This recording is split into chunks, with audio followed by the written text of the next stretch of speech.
3 4 5 6ဒီမှာ6ခုရရင်နော်6ခုရပြီဆိုတော့မင်းတို့တွေအောင်မြင်ရလားမသိဘူးဆိုတော့ကင်မရာကိုမင်းချဲလိုက်တယ်6ခုရပြီဆိုတော့ဒီမှာပထမပေါက်မှာသွားပြီးတော့ရှက်ခုနဲ့ချိန်မယ်ချိန်တဲ့အခါတက်မယ်ပြီးရင်မင်းတို့တွေတိုင်တို့တစ်ခါပြီးတော့တိုင်ရော့တစ်ခါ9ခါထိုး9ချိန်ထိုးကြမယ်နော်ချက်ခုနဲ့ဇက်ချိန်တဲ့ခါတက်ပြီးတော့ခြေလေးကိုရှည်ရှည်လေးဖြတ်လိုက်မယ်နော်ဘာလို့လဲဆိုတော့ဒီအပေါက်ကိုပြန်ချုပ်အောင်မလို့မြတ်ခြေလေးကိုရှည်ဖြတ်မယ်နော်ပြီးရင်ဒီကျိုးဆွဲလိုက်တော့ပြီးရင်ဒီထဲကိုစီလီကွန်လေးထည့်မယ်နော်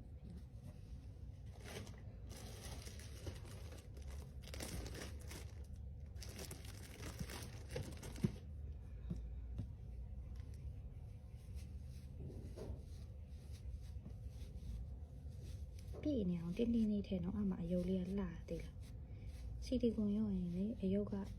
ပြုတ်ပြုတ်ရင်းနဲ့မလားတော့ဘဲနေနေကိုလက်ရနေမှာပေါ်ပဲနေနေအဲ့လိုဆိုရရင်နော်နင်တို့